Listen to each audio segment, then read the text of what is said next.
awal pertama kali Bahlil Lahadalia mengatakan soal perpanjangan, saya yang pertama kali mengomentari.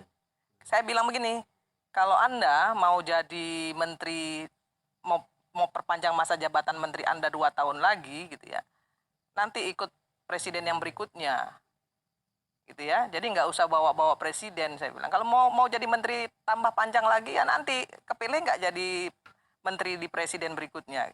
Jangan bikin kacau, bikin gaduh, saya bilang. Itu yang saya sampaikan sama di media soal kalimat Bahlil. Oke, tapi kalau dalam Nasdem dari kalau sejak awal konteks sekarang yang kita bicarakan, artinya benar dong, orang masih curiga bahwa permainan untuk atau manuver operator di lapangan untuk penundaan pemilu itu masih bisa jalan. Karena mereka berpikir, kami ya partai politik, di Nasdem sendiri mengatakan seperti ini, Rosi. Itu soal persepsi masing-masing partai politik. Kami menghormati, karena itu wacana. Demokrasi kan nggak boleh menapikan wacana. Tapi ini wacana yang serius, Kak Irma. Ini tidak bisa dianggap. Makanya saya bilang tadi. Artinya benar dong apa yang dikatakan Bung Rocky. Ini sebenarnya sesungguhnya memang secara serius dikerjakan. Orang berhak jadi punya basis untuk tidak percaya. Ya, Bung Rocky? Ya karena itu saya ngajar ilmu yang namanya hermeneutic of suspicion itu. Kita harus curiga pada sesuatu, apalagi kalau dia wilayah operasinya itu kekuasaan. Kan kalau dari awal kita ya disebut Bahlil, Muhaimin segala macam, kok tiba-tiba ada pengetahuan itu bahwa kalau perpanjang nanti kita ikut dapat rezeki itu. Mungkin itu awalnya tuh, lalu disorongkan pada Presiden Jokowi. Presiden juga diam-diam, ya boleh juga ya. Power tends to corrupt. Jadi lain kalau dari awal Pak Jokowi kasih hukuman pada mereka. Ini di menit-menit terakhir baru Pak Jokowi bilang, oke, saya kasih kartu kuning. Loh itu udah di depan gol tuh Mas Iwo tinggal nendang. Ngapain dihalangi tuan? Jadi kalau dibilang bahwa hak orang bicara boleh. Tapi kenapa hak orang bicara untuk menurunkan presiden nggak boleh? Sama-sama konstitusional tuh.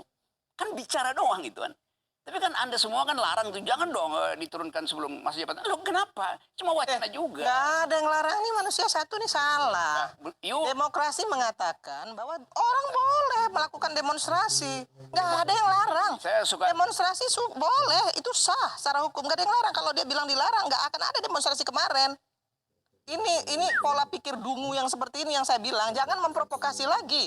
Situasi hari ini nggak usah diprovokasi lagi. Kita fokus, Rosi, pada mungkin konteksnya Bung Rocky. Waktu itu lu jangan begitu pola berpikirnya, lu waktu itu soal provokasi. Nah, waktu menurunkan presiden itu sempat dilarang dan wah ini mau kudeta gitu kan. Itu maksudnya sempat ada larangan dan dianggap sebagai makar. Saya sepakat, Rosi. Saya sepakat kalau masih ada orang yang berkeinginan untuk memperpanjang, saya sepakat. Kami di Nasdem sepakat bahwa itu masih mentah. Masih bisa diutak-utik lagi, masih bisa diangkat-angkat lagi nih sama teman-teman ini untuk memperpanjang. Tapi Nasdem tetap satu suara kok, kita tolak. Oke, Bung Rocky tadi apa yang saya terangkan sangat pelan-pelan konsepnya itu. Memperpanjang dan memperpendek konstitusional dimungkinkan. Syarat-syaratnya ada dalam konstitusi. Oke, nggak usah diucapin di sini. Mereka yang menghalangi orang untuk memperpendek kekuasaan itu membuli. Nggak ada buktinya. Minta tolong Metro TV untuk cari filenya. Bahkan sampai saat terakhir tuh siapa yang bilang itu mahasiswa kok bego banget sih. Ngapain sih mesti memperpendek kekuasaan? Pak Jokowi berhasil kok. Itu politisi juga bilang begitu.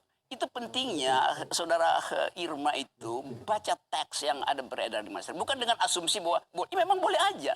Tetapi faktanya golongan Ade Armando, saya sebut golongan ya, bukan Ade Armando nih. Ade Armando itu ada teks sosial tuh. Itu diwacanakan di situ bahwa mahasiswa ini dungu, goblok. Kan presiden udah sebutin bahwa nanti harga-harga turun. Minyak goreng turun segala macam. Tapi mereka berpikir bahwa ini mahasiswa ini mau bikin makar itu. Kan itu otaknya kan. Jadi hal yang itu Ade Armando bilang itu otaknya mahasiswa bodoh, bego segala macam siapa? Cari aja di sosial media. Anda yang bicara. Cari aja sosial media. Anda itu provokator. Cari Anda nggak ada bedanya sebenarnya kalau saya mau bicara jujur. Kalau orang yang sebelah mengatakan Ade Armando itu adalah buzzer, Anda juga buzzer sebenarnya. Nggak ada bedanya Anda dengan mereka itu nggak ada bedanya. Jadi menurut saya hari ini kita selesaikan secara baik. Jangan diprovokasi lagi. Ini Indonesia udah rusak demokrasinya. Bentar. Bentar, ya. Jadi faktanya ada di sosial media, cari dulu baru Anda bilang itu Sosial bahasa. media itu nggak bisa jadi ukuran juga seluruhnya. Lah, kalau Ada begitu apa sosial jadi media ukuran? yang